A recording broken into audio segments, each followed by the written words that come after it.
Boa noite. A gente dá início agora ao segundo dia dessa maratona de 10 dias do programa Entre Livros, diretamente da primeira Bienal Brasil do Livro e da Leitura aqui em Brasília.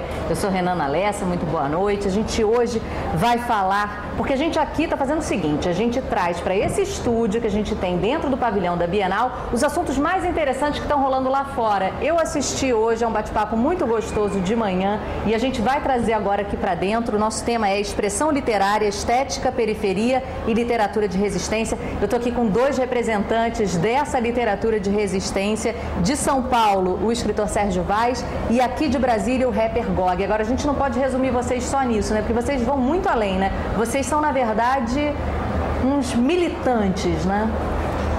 Bom, vocês mesmos falaram isso hoje. Acho que a nossa literatura traz um pouco disso, não basta só escrever, tem que divulgar, difundir, vender o livro. Então a gente acaba sendo aquela pessoa que forma leitores também na comunidade. Então acho que essa palavra ativista, militante, também é muito importante para a gente. Como é que é? Então, o que o Sérgio fala ilustra realmente o nosso pensamento, a nossa estratégia, né? A literatura para nós é o oxigênio aí que faz com que nós possamos renovar esse ar da periferia. O hip hop há mais de 2 décadas trabalha nessa estética e a literatura chega como uma grande estratégia para que nós possamos chegar a mais lares, né? Para que nós possamos trazer a poesia como um prato do dia para a nossa comunidade. Eu gostei de uma coisa que vocês falaram, uma metáfora aqui. Distribuição não é só para droga, né? Porque a gente pensa em periferia, distribuição então pode ser de droga, mas pode ser distribuição também de informação, de ideias, né? E deve ser, né? Traficar informação, né? Eu acho que é o que a gente faz também, porque eu acho que a pessoa, quando tem um contato com a literatura pela primeira vez, é uma coisa que vicia também. É uma coisa que, quando você lê o primeiro livro e tem o prazer de ler, você corre atrás do segundo livro, do terceiro livro, né? Então é mais ou menos assim. A pessoa acaba se viciando e dando um jeito de conseguir, né, a literatura. Vocês estavam contando histórias de gente com 60 anos pela primeira vez pegando em um livro, né, lendo. E aí o Sérgio também tem essa história de ser um dos criadores do Sarau da Cooperativa Cultural da Periferia, que é lá no bar do Zé do Batidão. O Sarau da Cooperativa foi um movimento cultural que transformou o bar do Zé Batidão, na periferia de São Paulo, em centro cultural. E todas as quartas-feiras, há 11 anos, a gente realiza um sarau da comunidade. É um encontro de pessoas da comunidade que recitam poesia. Ou seja, depois de adorar um Deus chamado trabalho, as pessoas se reúnem para ouvir e falar poesia. Então, há noites com mais de 200 pessoas. Então, isso é uma prova de que o povo gosta de literatura, quer ler, quer saber sobre literatura, né? Interessante, né, Sérgio? É o nosso quilombo cultural, né? O Sérgio costuma dizer que o que sobrou pra gente foi o bar, né? O centro cultural, como o Brau já falava, é um fracasso. Então as políticas públicas, geralmente, elas não chegam, e quando chegam, não tem a capilaridade nem a proximidade para emocionar, né? Então, a Cooperifa realmente é uma boa nova, é um verdadeiro evangelho na nossa comunidade, porque passou a fazer esse milagre da leitura. A Cooperifa ainda tem, por exemplo, a Chuva de Livros, tem a Semana de Arte Moderna na periferia. Além, muito mais que militantes, nós somos meio que despojados, né? E a gente percebendo, sabe, o que acontece na comunidade, como buscar. Então são estratégias, são armadilhas. A Cooperifa, na realidade, é uma grande armadilha cultural e que traz, né, para a comunidade essa oportunidade de se expressar através da leitura, da palavra e se colocando protagonista. Acho que essa é a grande jogada e o que traz a literatura para os nossos dias aí. Sérgio é super conectado, né? Estava aqui antes da gente entrar no ar, tweetando, avisando para o pessoal que ia estar ao vivo e tal. Vocês passam essa experiência também através da internet? Vocês meio que multiplicam isso e falam, olha, gente... Eu acho que não precisa só do livro para se expressar. Hoje o jovem ele está nas redes sociais, no Facebook, no Twitter, no blog. Eu acho que é uma grande ferramenta, já que a gente não tem acesso à grande mídia, a grandes produções, né? Mas nós estamos tendo acesso à tecnologia. Eu acho que não integral, mas ainda assim que caminhando, estamos tendo acesso. Hoje um jovem pode publicar seu poema no Facebook e se ele tiver 5 mil pessoas conectadas, são 5 mil pessoas que vão ler o poema dele. Ao passo que, às vezes, um livro que está aqui na estante, talvez ninguém leia, né? Então acho que as redes sociais veio favorecer a essa literatura que está sendo feita nas ruas, na periferia, nos morros, né? Não, e além disso, você utiliza também as redes sociais, de repente, como uma ferramenta para você espalhar essa sua experiência, né, de ter feito o sarau e tal, e explicar como é que você conseguiu reunir ali a comunidade? É porque, quando, por exemplo, hoje São Paulo vive uma efervescência cultural que eu acho que é meio parecido com o que viveu a classe média dos anos 60, 70. Essa efervescência cultural. Acontece mais de 50 saraus na periferia de São Paulo. Que quadro que você poderia imaginar, mesmo sonhando, que na periferia, numa periferia do Brasil, no extremo sul de São Paulo, as pessoas iam estar tomando os bares para ouvir e falar literatura. Então, praticamente, você começa a perceber, alguma coisa deu errado. Não era para que eles gostassem e eles gostam, né? Então, isso é interessante. Ainda alguém vai estudar isso, se é que já não estão estudando, né? E vocês acham que cada vez mais a periferia está falando dela mesma, em vez de, né, deixar que outras pessoas falem? Exatamente. Essa talvez esse seja a pedra fundamental, né? E que traz a literatura marginal, periférica, nos colocando como protagonistas. Em Brasília nós já temos essa estética também, nós temos São Sebastião, os Radicais Livres, nós temos em Samambaia o Sarau Complexo, nós temos o Tribo das Artes em Taguatinga, nós temos o Tebone aqui no Plano Piloto na Asa Norte. Então, nós temos esse retrato falado da literatura divergente, periférica. Então, nunca se produziu tanto, né, Sérgio? Muita obra sendo feita.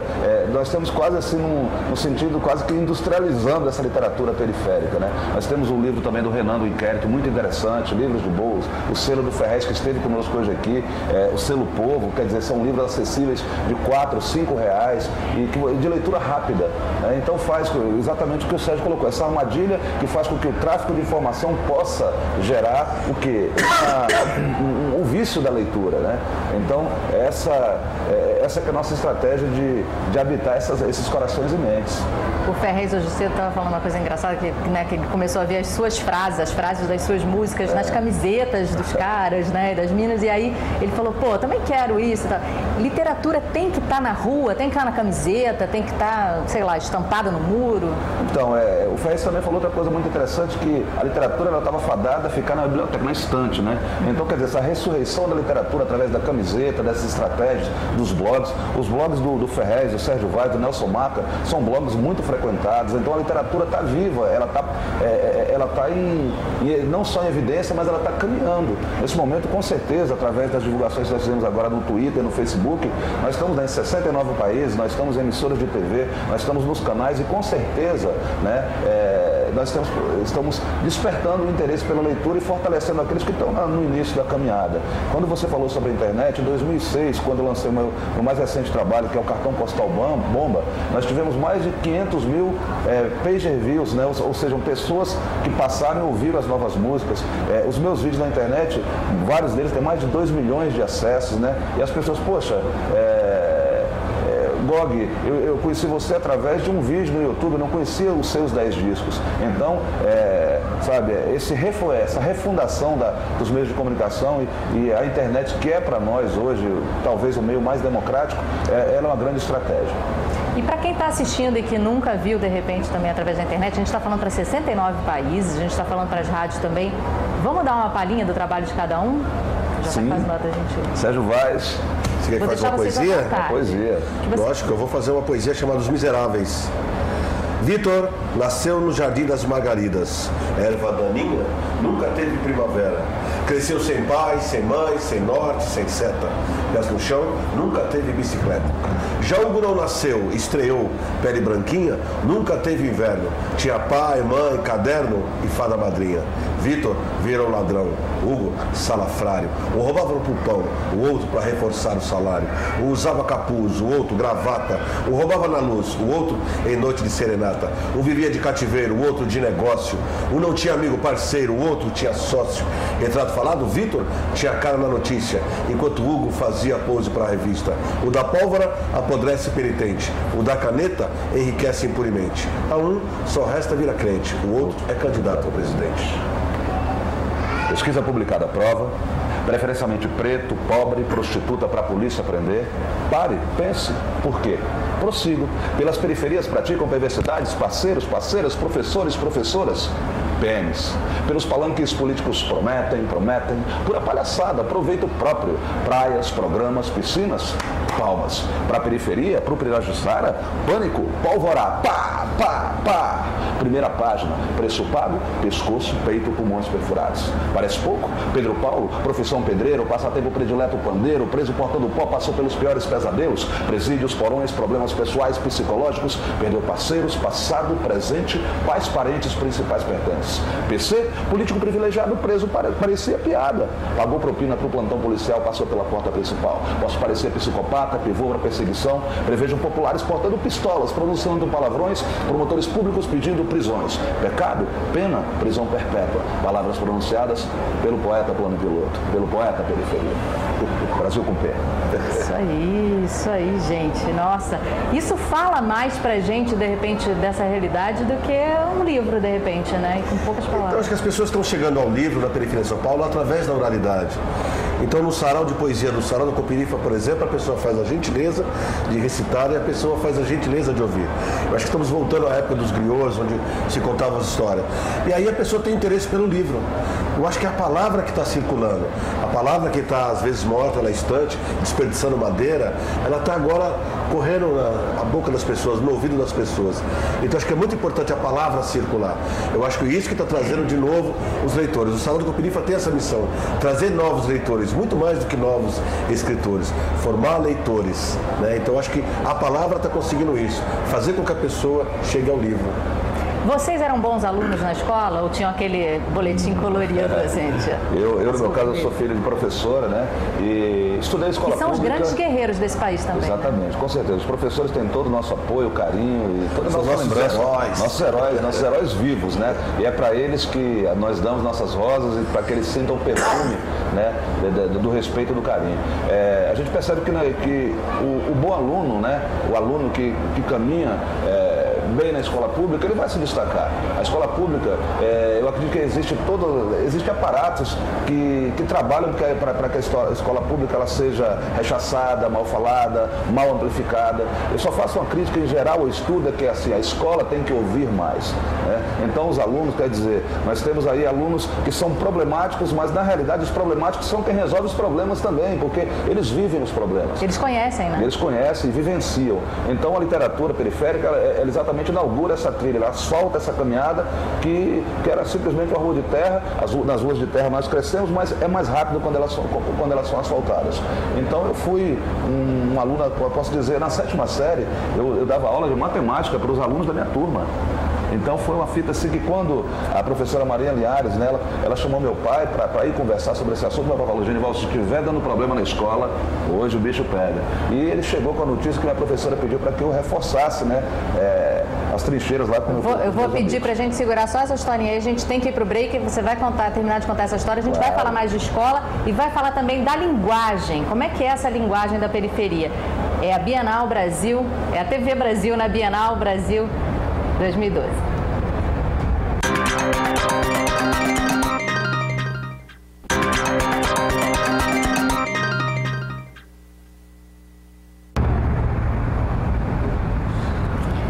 A gente está de volta aqui diretamente da primeira Bienal Brasil do Livro e da Leitura em Brasília. Eu sou a Renana Lessa, esses aqui são meus convidados, Sérgio Vaz e o Gog. E a gente estava contando histórias, né? Agora, a gente fica impressionado com o poder político que tem, né? E que todo mundo deve utilizar o poder político do rap, da cultura, da literatura de periferia, né? Acho que a linguagem da rua, né? Acho que facilita um pouco. Eu acho que essa literatura que a gente faz, ela tem a ver com o nosso bairro, com as pessoas que moram no nosso bairro. Então as pessoas têm uma identificação. A gente, acho que cortou os atravessadores aí. Acho que a gente agora não é mais coadjuvante na nossa história. Nós somos o protagonista, nós escrevemos sobre nós lemos sobre nós. Eu acho que essa é um diferencial dessa nova linguagem, da estética, do que está sendo escrito, do que está sendo feito pelo hip hop. Eu acho que é bem por aí. Isso é identificação. A gente está falando a mesma linguagem do que o nosso A estética em que pontos que ela é diferente? Porque, por exemplo, vocês tem uma coisa de não ter vírgula, não ter ponto, né? Ser o papo reto e direto e tal. Mas o Rubem Fonseca também faz isso nos livros dele, Saramago, né? Então, também, né?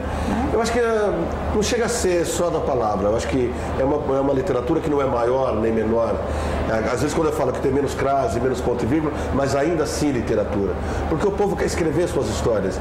E não deve pedir autorização para ninguém. Ninguém autoriza o povo a escrever. Como é que você pode autorizar uma dona de casa, uma professora, a escrever um poema, um conto? Você pode puni-la não lendo o que ela escreve, mas ninguém pode proibir o povo de escrever. Então acho que é isso. Acho que escrevendo as suas histórias, as pessoas estão chegando em outras histórias, né? Então acho que é isso que é a estética que eu acho. E quem são outros nomes, de repente, para vocês indicarem, assim, outros nomes que estão surgindo na periferia, para quem quiser, quem estiver interessado em ler essas vozes? Quem que vocês indicam, assim, uma iniciação na literatura de periferia? Muito efervescente, né? Nós temos, por exemplo, não lançado livro, como eu falei, nós temos o professor Nelson Maca, que tem um livro que está para ser lançado, o Gramática da Ira, que é super interessante. Né? Nós temos Sacolinha, nós temos o Alan da Rosa, nós temos Alessandro Buzo, né? Rodrigo Ciríaco, né? Márcio Batista. Exatamente, o Rafa aqui em Brasília lançou o livro, o Renan, do Inquérito.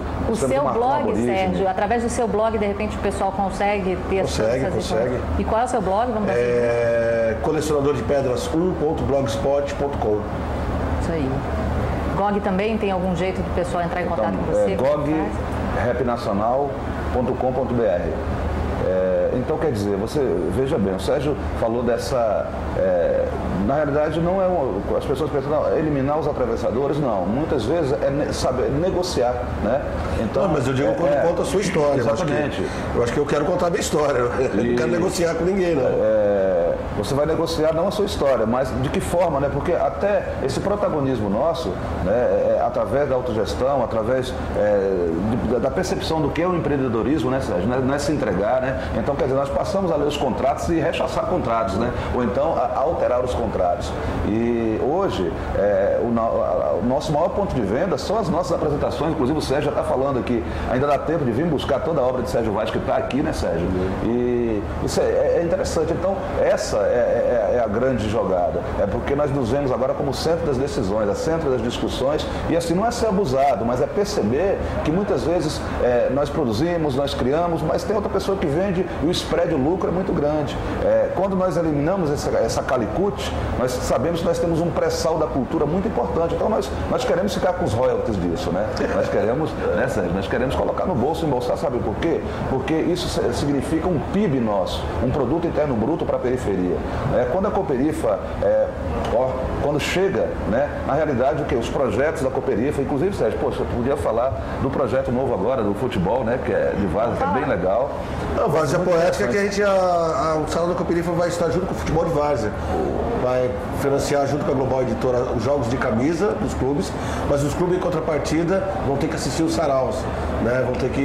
A contrapartida é ler os livros que vão ganhar, né? Então, esse é o tipo de trabalho. Só para endossar isso aí, a Global Editora lançou essa coleção de literatura periférica, a qual estou eu, a qual está o GOG, o Sacolinho, o Alessandro Buzo, a Alan da Rosa, a Dinha, né? Então, uma grande editora já se interessou por essa produção. E o que é mais rico disso é que é respeitado aquilo que está sendo escrito. Então, pera um pouquinho só. Então, se as pessoas estão se interessando, é porque existe um espaço para isso, né? Heloísa Buarque de Holanda também. A Tramas Urbanas da Heloísa Buarque, o próprio livro Antropofagia Periférica da editora Aeroplano, né? O livro do Sacolinho, o livro do Buzo, enfim, tantos outros, né? E vocês estão longe da universidade, estão perto da adversidade, vocês continuam ali ouvindo também as vozes ali da periferia, os relatos, porque talvez vocês também já estejam, né, melhor do que algumas pessoas que estão ali, tá? Vocês continuam se abastecendo, se alimentando, tal, de relatos também para botar... As duas são excelentes professoras de filosofia, né? Eu acho que para qualquer artista, para qualquer escritor, para qualquer poeta, eu acho que as duas são excelentes professores. Eu acho que a gente tem que aprender com o povo, a gente tem que frequentar o estádio de futebol, à beira do campo, comer um pastel na feira. Eu acho que a gente tem que frequentar as ruas, senão a gente não vai conseguir falar sobre o povo. Como é que pode alguém falar sobre o povo sem conhecer o povo, sem andar com ele, sem respirar com ele, sem lutar por ele, conviver com ele? Então acho que é isso que faz o grande escritor da periferia, ele estar ali no bairro, atuando na sua comunidade, transformando as pessoas em cidadãs, porque são essas pessoas que transformam o país, né?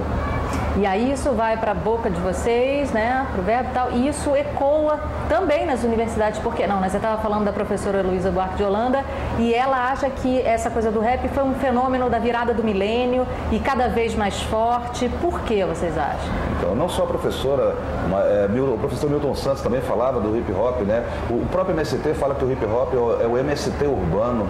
Então, os movimentos sociais, hoje nós já dialogamos, conversamos. O Milton Santos falou que, né, a revolução ia começar pela periferia. Exatamente. O Milton, então, foi, sabe, o Milton foi essencial para que nós também, e nós estamos olhando Milton Santos, olha, Sérgio, que boa nova, né, nas periferias. E é essa leitura que faz essa busca nossa de todo dia por mais informações. Nós temos também o professor Carlos Moore, que lançou, né, que traz a biografia de Fela Kuti, né, falando desse nigeriano africano, muito importante para nós, e que trouxe várias facetas do que realmente é o panafricanismo.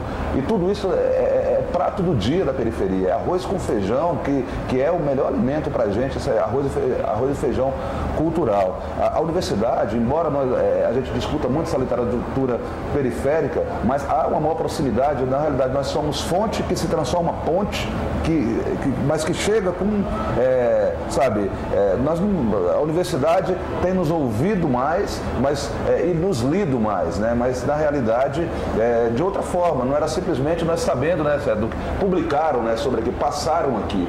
Mas a nossa percepção, por exemplo, das ONGs, né? A maioria das ONGs, elas chegam na comunidade, mas ela tem medo de ir na esquina, Sérgio. E é na esquina que estão os problemáticos, que podem ser aqueles problemas que nós falamos no início. Então, a Cooperifa, né, quer dizer, o boteco está na esquina, já reuniu tudo, então já juntou. Então, essa fome com vontade de comer literária é algo que a gente tem saciado nesses anos aí de literatura. E é ali no boteco também que está havendo aquela droga lícita, né, chamada álcool também, né, que às vezes é mais barato, muito mais barato do que um livro, de repente. E vocês acham que, vocês até já conseguem perceber o quanto que vocês conseguem salvar essas almas temporariamente ou definitivamente? Olha, acho que o Salão da Cooperifa não tem esse caráter tremenda responsabilidade de salvar nem nada. Eu acho que o grande problema dessa humanidade, eu acho que é esse vazio que a gente está, a desigualdade social. Eu acho que isso que leva a droga. Pois é, de repente a poesia chega ali e preenche, pelo menos momentaneamente, esse vazio, dá um alento para essa pessoa. Não sei, literatura tem muito mais a ver com o álcool do que... A poesia e a boemia, elas são próximas, né? Eu sou poeta vagabundo. O Sérgio, ele pega, né, Sérgio? Quando ele pega o copo, ele fala o bálsamo dos deuses, né? Sérgio, de boa. Então, o Salão da Cooperifa é feito num bar, né? Aí eu falar mal do álcool, fica até mal. Mas a gente sabe que essa droga lícita chamada álcool gera toda uma cena, mas o bom da literatura é esse contraponto, que aprecie sem moderação, né? Então a gente já está dizendo que essa droga lícita, que é o livro e a leitura que nós estamos passando, ela vai fazer com que a pessoa realmente, até quem consome o álcool, saiba que tem que consumir com moderação. Não, é ter e de toda a reverberação que o álcool traz à comunidade. Mas acho que a ideia dessa nova literatura é muito mais do que reescrever história, é reescrever pessoas. Você poder imaginar que uma pessoa passe uma vida inteira sem ler um livro, passe uma vida inteira sem ir ao teatro, passe uma vida inteira sem ir ao cinema, quer dizer, é um país que precisa ser reescrito, reformulado, refundado. E vocês acham que isso está acontecendo? Sim, eu acho que o poder da literatura, o poder da arte é isso. É trazer à tona o cidadão que estava adormecido. Eu acho que a verdadeira arte não embala os adormecidos, ela desperta. Então, se a arte não pode fazer isso, não é arte. Isso é mercado, isso é uma outra coisa.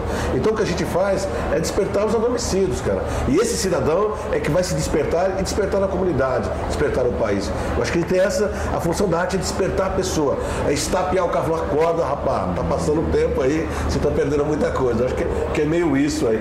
O que o Sérgio está falando vai até em contraponto essa pesquisa nacional que teve, dizendo, né, que nós estamos lendo menos. Na realidade, nos nossos focos de ação ali, a leitura aumentou bastante. E aí a gente já tem outra percepção, que qual Brasil que está sendo pesquisado, né, Sérgio? Sabe? Nós temos, por exemplo, hoje, o IBGE, ele não tem, os moradores em risco de rua, Sérgio, eles não são catalogados, então não tem políticas públicas públicas, se essas pessoas estão lendo, estão produzindo, não está nos anais oficiais.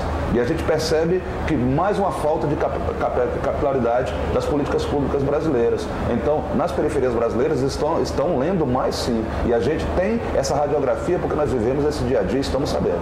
Tá dado o recado então, né? Já que tantas coisas estão sendo revistas, vamos rever também os critérios dessas pesquisas, né? Porque algum critério tem que ter, né? Mas vamos ver um critério que de repente inclua, né, também a periferia, para a gente ter orgulho de que em algum lugar a leitura está aumentando também. Muito obrigada a vocês por isso, muito obrigada também pela presença aqui, tá? Agora, eu queria encerrar com uma coisinha bem pequenininha, porque a gente só tem mais um minutinho de programa. Sérgio Vaz. Quem lê, enxerga melhor. Olha... A poesia é a maestria em que o papel e a caneta bailam intensamente.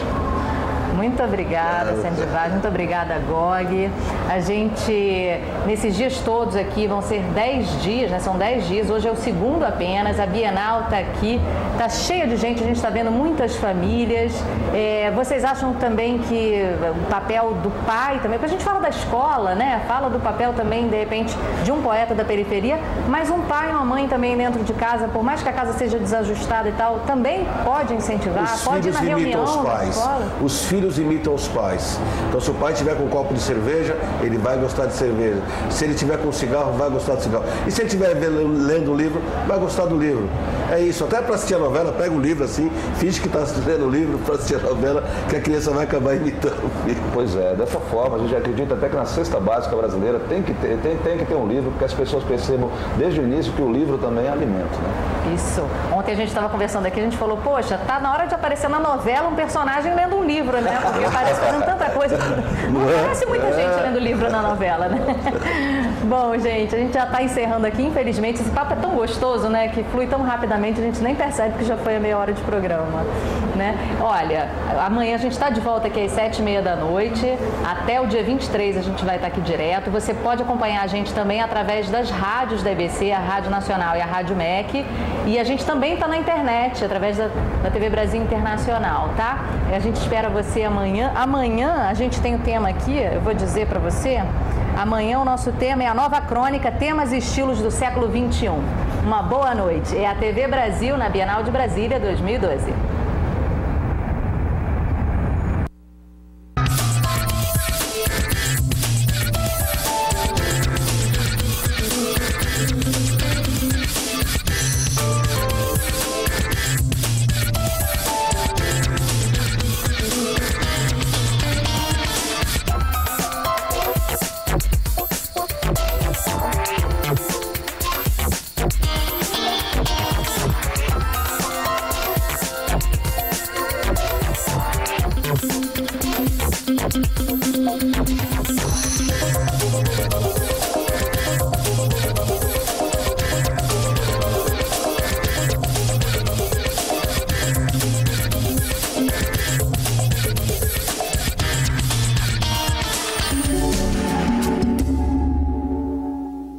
Hoje,